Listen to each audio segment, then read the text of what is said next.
Some careers hit rock bottom because of poor choices, but Marques Johnson's was destroyed by forces completely beyond his control. This is the story of a man who should be in the Basketball Hall of Fame right now. A player whose incredible talent was cut short by a freak accident and then crushed by one of the most ruthless owners in sports history. But what happened next shows the true measure of a champion. Marques Johnson was nothing short of spectacular during his prime with the Milwaukee Bucks. From 1977 to 1984, he put together what many call an unstoppable 5-year stretch that established him as one of the league's brightest stars. Johnson averaged 20.1 points, 7.0 rebounds, and 3.6 assists over his entire career. But those numbers don't tell the whole story. During his peak years, he was selected to 5 NBA All-Star teams and earned 3 All-NBA selections, including a prestigious first-team honor in 1979. His best season came in 1978 to 79, when he averaged 25.6 points per game, along with 7.6 rebounds and 3.0 assists. What made Johnson truly special wasn't just his scoring ability, but how he revolutionized the small forward position. He was described as one of the original positionless players, decades before that term became popular. Johnson actually coined the phrase point forward during the 1984 playoffs, when the Bucks were short on point guards due to injury. He took over the playmaking duties and showed the basketball world that a 6'7" forward could run an offense just as well as any guard. This innovative style influenced how the game would evolve for generations to come. Even during his playing career, Johnson battled personal demons that he kept hidden from the public eye. He has been remarkably honest about his struggles with substance abuse, describing himself as a functional addict who was still able to do positive things in television and basketball, even while dealing with addiction. He went through a treatment program in 1982 while still playing for the Bucks, but he relapsed and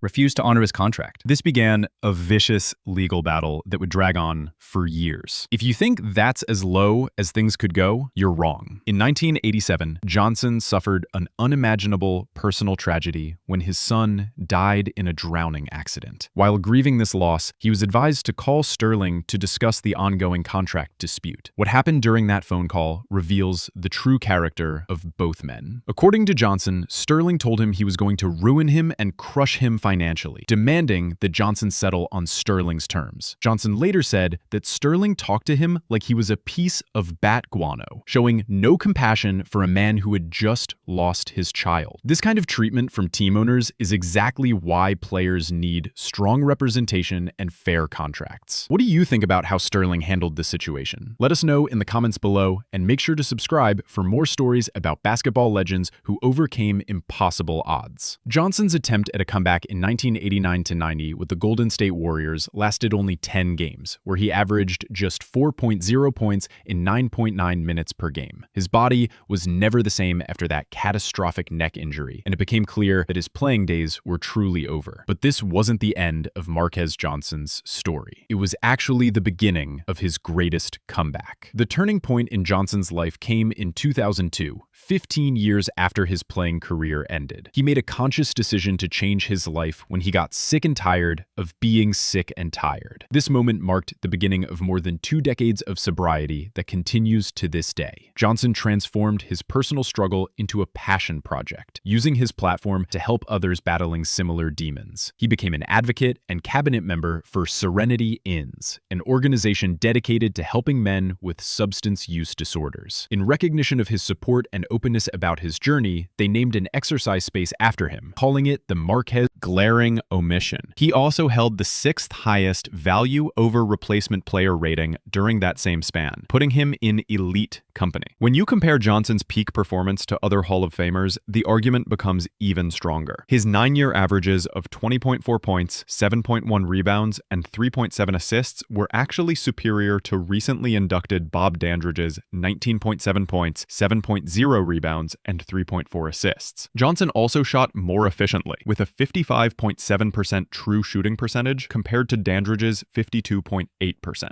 Critics point to players like Ralph Sampson, who got inducted with fewer accomplishments, or Maurice Cheeks, whose numbers don't come close to what Johnson achieved. The primary obstacle to Johnson's induction has been described as a timing problem. He played in an era before the NBA's global explosion in popularity, when there were no ubiquitous highlights or 24/7 sports media coverage. His greatness was witnessed by a smaller, more dedicated audience, rather than the massive viewership that modern players enjoy. This explains why Milwaukee Bucks fans, who saw him as the franchise's first real star after Kareem Abdul-Jabbar, retired his jersey in 2019, while he remains relatively unknown to the broader basketball community. The complete picture of Marques Johnson represents far more than basketball statistics. His story is one of extraordinary talent, devastating setbacks, and ultimate redemption. He was a pioneer who influenced how the game is played today, a victim of circumstances beyond his control, and finally, a victor over his personal struggles. His journey from the heights of NBA stardom to the depths of addiction and financial ruin, and then back to success as a broadcaster and advocate, represents the kind of human spirit that the Hall of Fame should celebrate. The inconsistency in Hall of Fame selections becomes even more apparent when you look at the broader picture. The institution seems to apply different standards to different players, often favoring longevity and championship success over peak performance and innovation. Johnson's case highlights a fundamental question about Current Bucks fans may know him primarily as a broadcaster, but older supporters remember watching him dominate games at the old Milwaukee arena. His smooth playing style and clutch performances in big moments made him a fan favorite throughout Wisconsin.